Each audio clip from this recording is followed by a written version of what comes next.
ఏకాదశిని పురస్కరించుకుని తిరుమలలో 10 రోజుల పాటు భక్తులకు వైకుంఠ ద్వార దర్శనం కల్పిస్తోంది టీటీడీ. ఈ ఏడాది వైకుంఠ ద్వార దర్శనంపై ఈవో అనిల్ కుమార్ సింఘాల్ కీలక ప్రకటన చేశారు.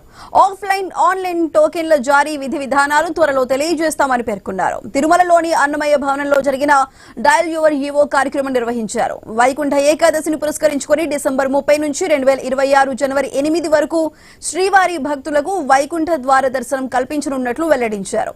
ఈ మేరకు ఆఫ్లైన్, ఆన్లైన్ టోకెన్ల జారీ విధి విధానాలను త్వరలో తెలియజేస్తామన్నారు.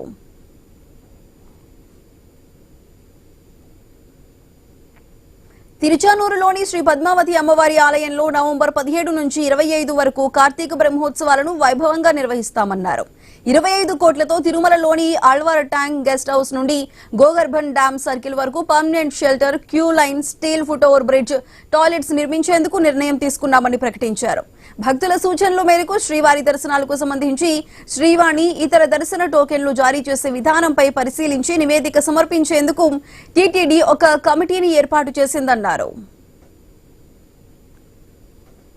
తిరుమలలో ఆళ్వార్ ట్యాంక్ గెస్ట్ హౌస్ నుంచి గోగర్భం డ్యామ్ సర్కిల్ వరకు permanent shelters, queue lines, steel foot over bridges, toilets ఇవన్నింటికి దాదాపు 25 కోట్ల రూపాయలు టీటీడీ బోర్డు గత బోర్డు మీటింగ్ శాంక్షన్ చేశారు.